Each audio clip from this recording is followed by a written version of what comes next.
সকল দর্শক বন্ধুদের জানাই শুভ বিজয়ার প্রীতি ও শুভেচ্ছা।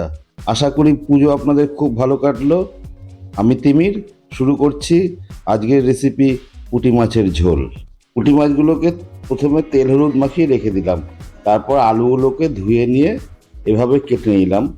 তারপর তেল গরম করে তেল হলুদ মাখানো পুঁটি মাছগুলোকে একে একে ছাড়তে থাকলাম।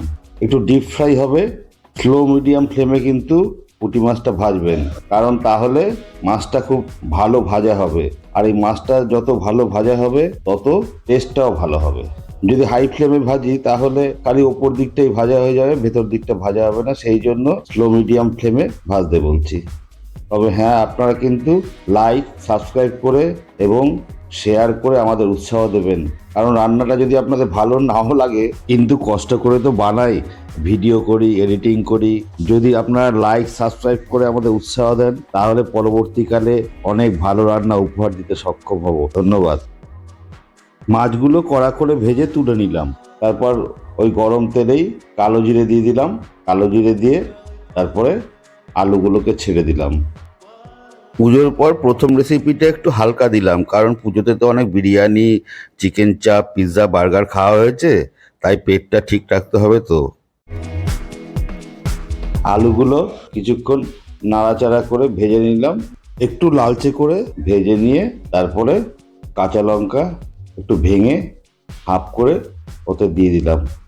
দিয়ে একটু নাড়াচাড়া করে নিয়ে 1 চামচের সামান্য কম হলুদ দিয়ে তারপরে সঙ্গে সঙ্গেই জলটা ঢেলে দিলাম, কারণ এখানে হলুদটা ভাজলে হলুদের যে কাঁচা গন্ধটা সেটা তাহলে থাকবে না, কারণ এই হলুদের কাঁচা গন্ধটা এই রেসিপির স্মেলটা এনহ্যান্স করবে।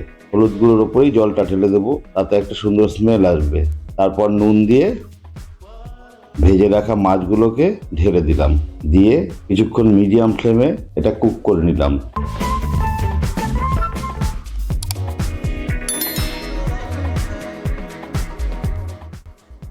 তারপর ধনে পাতা কুচি করে দিয়ে দিলাম।